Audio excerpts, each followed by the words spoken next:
Joel. Let's get you started and set up on your camper. All right, the first task is to get you set up with the weight distribution hitch that is provided. It will back up our truck and connect to the camper. So now with the power tongue jack, you just want to attach it to the ball. To make a proper connection, you slide this tongue lock forward and you have a provided hitch pin that will slide through and connect. Now, in order to get these other weight distribution bars to work, you've got to actually lift up the back of your truck and the camper at the same time. Now that you've successfully hooked up to the back of your pull vehicle and raised it enough, now it's time to hook up the weight distribution bar, and I'll show you how to do that. First, you've got to unhook the pin and put it off to the side. The weight distribution bar has a label. Make sure that the warning sticker is on the very top. Then you install the weight distribution bar and lock it into place. Do this on both sides. Once you've attached your weight distribution bars, you can lower it and it will transfer a lot of the weight to the back wheels of your tow vehicle. For this camper, to make the trailer brakes work, you've got your standard 7-pin hitch as well as the chains for safety. When you get to your site, do all of these steps in reverse. Then you can disconnect your tow vehicle. Pull a few feet forward to allow yourself to be leveled. All right, now once you're level front to back, and you can tell the level by using this gauge on the side, you grab a wheel chock found in both side compartments to chock the wheels, and then you push the extend button on the power stabilizing jacks. That will stabilize you right to left and front to back. All right, now that we've got ourselves leveled and chocked, we want to come over to the power. We want to hook up the power because even though that 12-volt battery does a good job of keeping it up during travel for your refrigerator and for your lights or other things that might be going, it won't last forever. So you always want to make sure you're plugged into shore power. Now this unit is a 50 amp unit, so it has 4 prongs. So make sure at your pedestal you're plugging into the 4-prong section. And to get the power out, just open this door and wrestle that big snake that is the power cord. Now that you've gotten enough power cord out that will reach the pedestal, you turn this to the side and you can close the door and lock it shut so that during rain or other things, this cord can just simply hang out. All right, the hose connections or water connections for this camper are on the front of the rig, which is inconvenient because usually back by the power pedestal is where most of the campsites have their water. So let me show you how to hook up the water as well as the filtration system. In your tub, you've got 2 sections of potable water hose as well as a water filter. Let me show you how they go together. You take out the right angle valve, open your city water connection, spin that on to connect it. Once the right angle connection has been made, take the longest white hose and connect that to your green connection. Next, you want to grab your filter and connect it to the orange part of the white hose.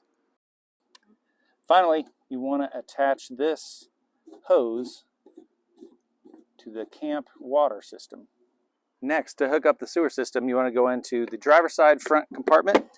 You're going to have a sidewinder, which just basically lets you slope it towards the sewer line, as well as in the plastic bag. Take it out of the plastic bag. You have the lower connection, and then inside the bumper is your actual stinky slinky or the sewer hose. Let's show you how to hook it up.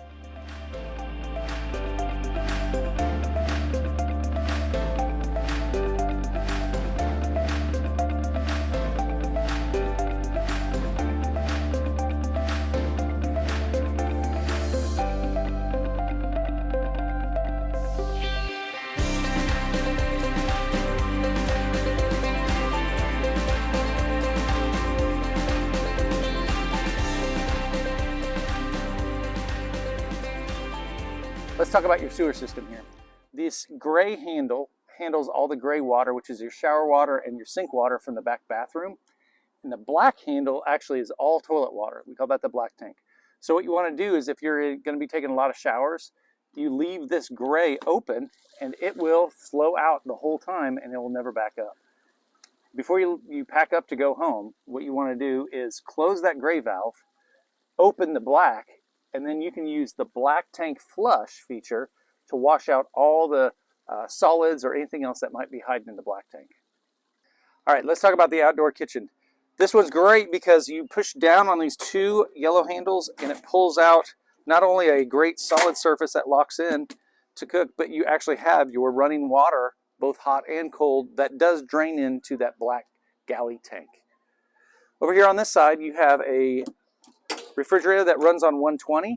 You unclip it so that it can be accessible, and once you're plugged into shore power, this thing will start cooling off.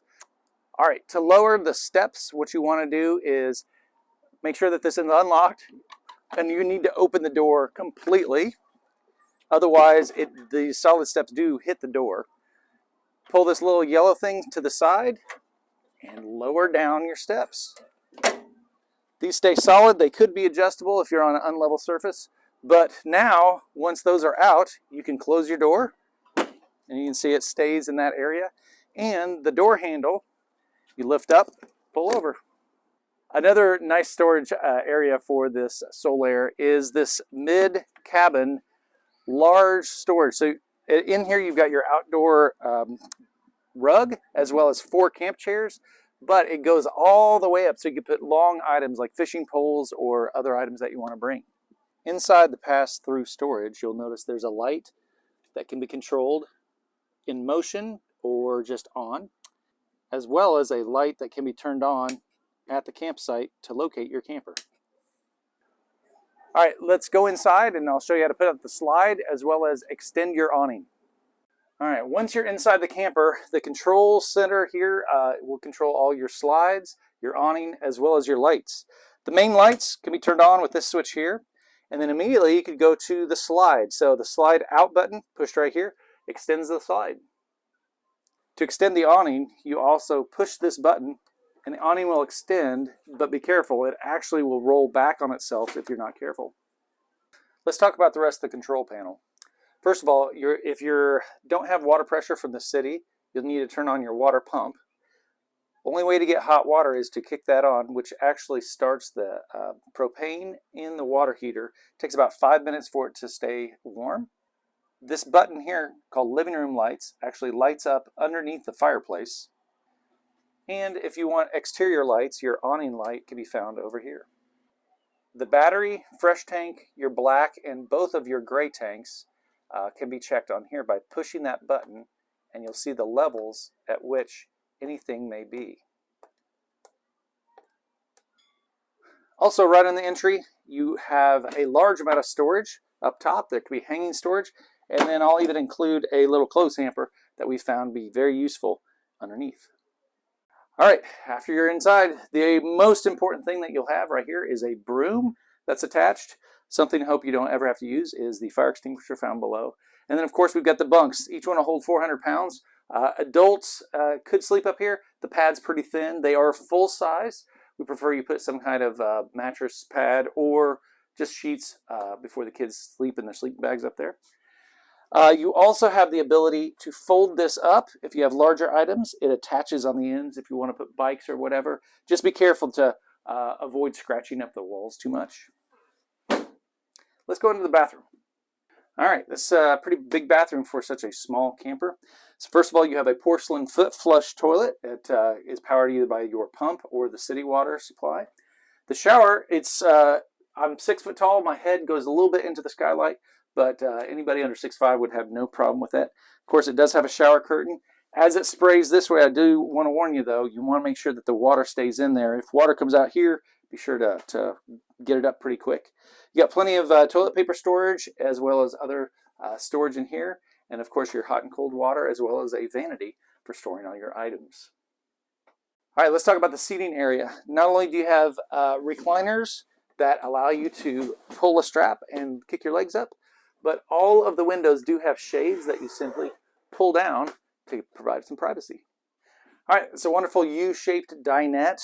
I would advise only kids to sit on the back. It's a pretty narrow area back there, but lots of room, and this actually does fold in the bed. It's a pretty simple process. What you do first is remove the tabletop, then release the legs. Note the bottom of the legs have little attachments into the floor. lay the legs on the floor. Then you can situate the table on these shelves and arrange your cushions so that it makes into a bed. All of the lights can be individually turned on and off with buttons. All right, if it's a hot day here in Texas, you want to get your air conditioner started. First thing you want to do is touch the power button, and as long as it's in auto, you can dial down to the temperature you want. Once it sees that temperature, it will think about it, and a little hourglass will show up that says it's trying to compute.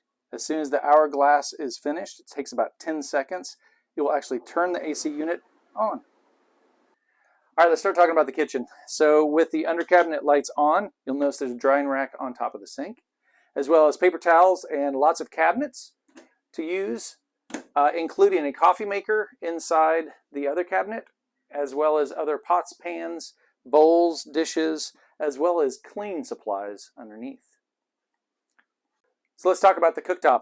Not only do we have nice knife storage in the back, but once you flip back the glass top, you can turn on a burner by flipping to the light and toggle this until you get a blue flame.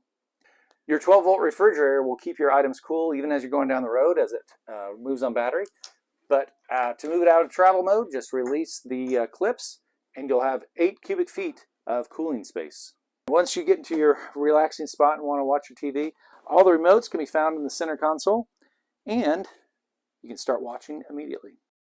There are 3 components in the entertainment area, including the TV, the fireplace, as well as the radio. This closet in the back of the rig could house your towels, blankets, whatever you might need. All right, welcome to the master bedroom. It is a queen size bed if you need to bring your sheets. It is full 80 inches long by 60 inches wide. Your pillows and stuff have a flat area in the front, even though there's a window up there. And that window can either have an insulated insert put into it, can have the blackout shade, or that blackout shade can be rolled up to provide a great view of the outside. There are USB ports, outlets, as well as pockets on each side of the bed to hold your cell phone. Just remember, when you're ready to pack up, move your trash can underneath the table, because when you're bringing the slide in, it almost touches this side of the cabinet. All right, when packing up, remember to put up your steps, open the door all the way, and make sure they're clean, because any dirt that's found on here, when you load them in, you're dumping into the camper. Thanks for renting the camper. I hope you have a great trip.